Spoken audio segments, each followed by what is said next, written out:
Olá pessoal, eu me chamo Maurício Gamil e sejam bem-vindos ao Giro de Notícias, quadro aqui do canal onde eu atualizo você sobre as notícias mais relevantes da semana e que vão impactar diretamente no seu dinheiro e nos seus investimentos. E para você que está chegando agora no canal, já clica no botão vermelho de se inscrever e curte esse vídeo. Assim você ajuda a fazer com que esse conteúdo chegue para mais pessoas. A primeira notícia relevante da semana está relacionada ao Lula, que disse publicamente que vai tomar medidas mais drásticas para baixar o preço dos alimentos, principalmente dois itens que ele mencionou no seu discurso: o preço dos ovos e também o preço do café. E ele mencionou ao longo de todo o seu discurso, como eu disse, que ele vai tomar uma medida mais drástica, uma coisa mais aguda para controlar de fato o preço desse alimento, porque querendo ou não, o preço do ovo, o preço do café ou de qualquer outro alimento acaba impactando diretamente na popularidade do seu governo. Porém, pelo lado positivo, o único ponto positivo que a gente consegue tirar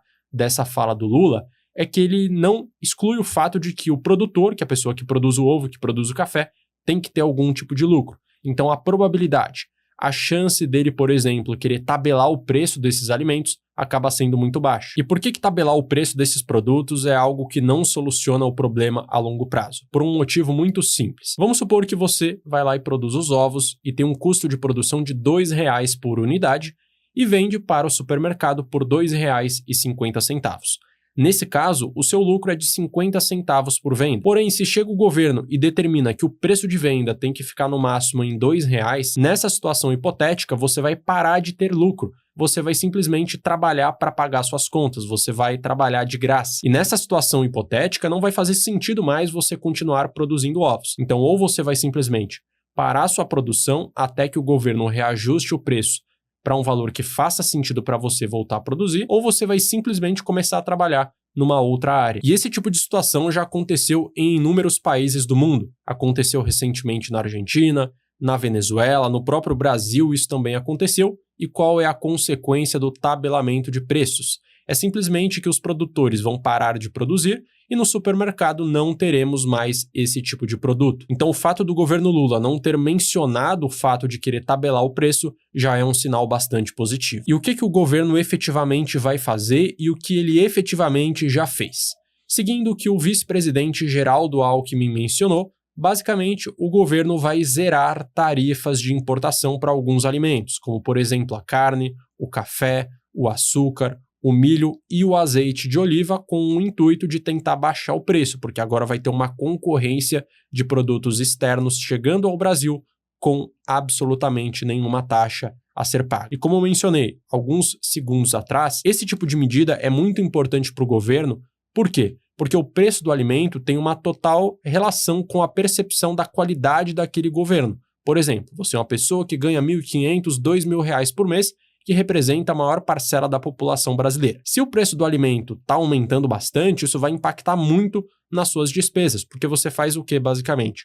Paga o aluguel, conta de luz, conta de água e compra os seus alimentos. Você não tem outros gastos muito além desses. E se tiver algum tipo de aumento de 10%, 15% para esses itens, você vai acabar provavelmente responsabilizando o governo por conta desse aumento. E agora eu vou mostrar para você dois gráficos de dois institutos diferentes de pesquisa que mostram como a popularidade do governo Lula vem caindo desde o início que ele assumiu. Pegando aqui primeiro esse gráfico um pouco mais antigo, que pega de março de 2023 a março de 2024. Ao longo desse período, a gente vê que no início, lá em 2023, 24% das pessoas que participaram da pesquisa consideravam o governo ruim ou péssimo. Um ano depois, em março de 2024, esse dado aumentou para 33%. E nesse próximo gráfico, que é um gráfico que pega dados um pouco mais recentes, a gente percebe que a desaprovação cresceu muito ao longo de 2024 e continua crescendo em 2025. Então ali em janeiro de 2024, a desaprovação do governo ficava em 45% e esse dado subiu para 53%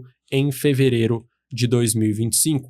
Então esse é um dado muito, muito preocupante, considerando que já estamos quase no meio de 2025 e ano que vem nós teremos novas eleições, então é por isso que o governo está assustado e está querendo fazer tudo o que for possível para reduzir o preço dos alimentos. E uma outra coisa que o governo pode querer acabar fazendo é simplesmente criar subsídios para esses setores. Então, na prática, o governo vai ficar dando dinheiro para os produtores para que eles consigam vender os produtos a um preço mais baixo. E na prática, quem vai pagar a conta, querendo ou não, somos nós através dos impostos, porque o dinheiro do governo vem através do nosso bolso. E agora que falamos sobre o governo Lula, podemos falar sobre uma empresa em específica aqui da Bolsa Brasileira, que é a WEG, que é definitivamente uma das maiores e melhores empresas listadas na nossa bolsa, e ela conseguiu trazer um resultado com crescimento, assim como ela vem conseguindo fazer há muitos trimestres de maneira consecutiva. E vamos olhar aqui para os resultados comparando o quarto trimestre de 2024 com o quarto trimestre de 2023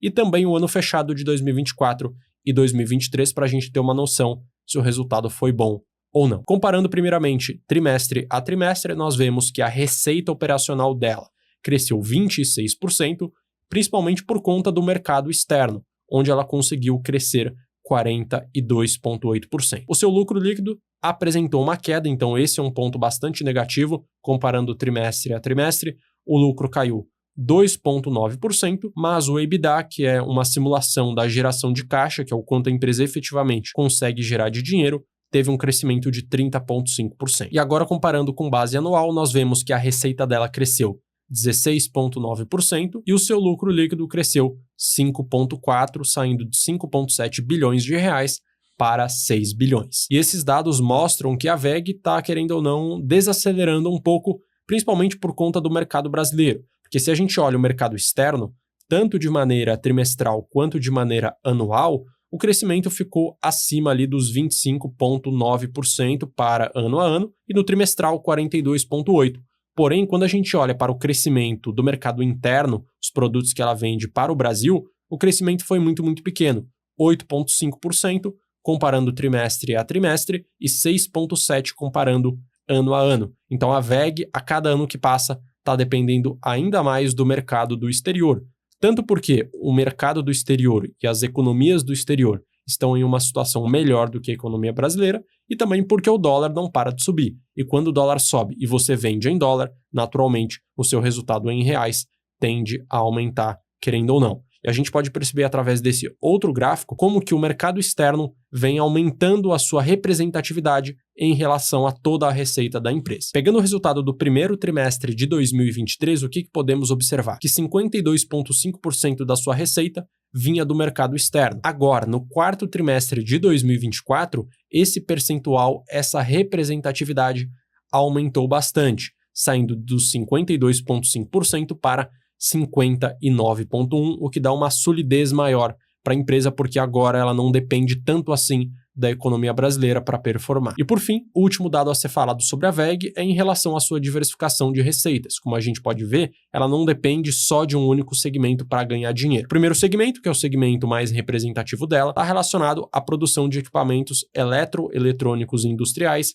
que representam 46,8% da receita, motores, que vão servir para empresas de geração, transmissão e distribuição de energia, com uma representatividade de 42,7%, motores comerciais com uma representatividade de 6,6%, e para fechar o segmento de tintas e vernizes, que tem uma representatividade bem pequena, 3,9%. E agora eu quero saber de você que está assistindo esse vídeo. Você investe, você tem ações da WEG? Coloca aqui nos comentários. E por fim, nós temos uma notícia negativa para falar sobre, que é em relação ao Donald Trump. Ele voltou a falar em um discurso lá nos Estados Unidos sobre a possibilidade de taxar e colocar tarifas efetivamente em outros produtos que o Brasil exporta para os Estados Unidos, o que pode acabar prejudicando a venda desses produtos. Isso porque pode acabar fazendo com que esses produtos que os americanos compram aqui do Brasil se tornem inviáveis economicamente. E para que a gente possa fazer uma comparação um pouco mais justa em relação ao quanto os Estados Unidos taxam o Brasil e quanto o Brasil taxa os Estados Unidos, eu peguei uma tabela presente numa matéria da G1, onde a gente consegue verificar de maneira detalhada cada um desses produtos. Começando com os produtos que o Brasil exporta para os Estados Unidos e o quanto os Estados Unidos tarifa o Brasil em relação a esses itens. O que a gente pode observar? Os principais produtos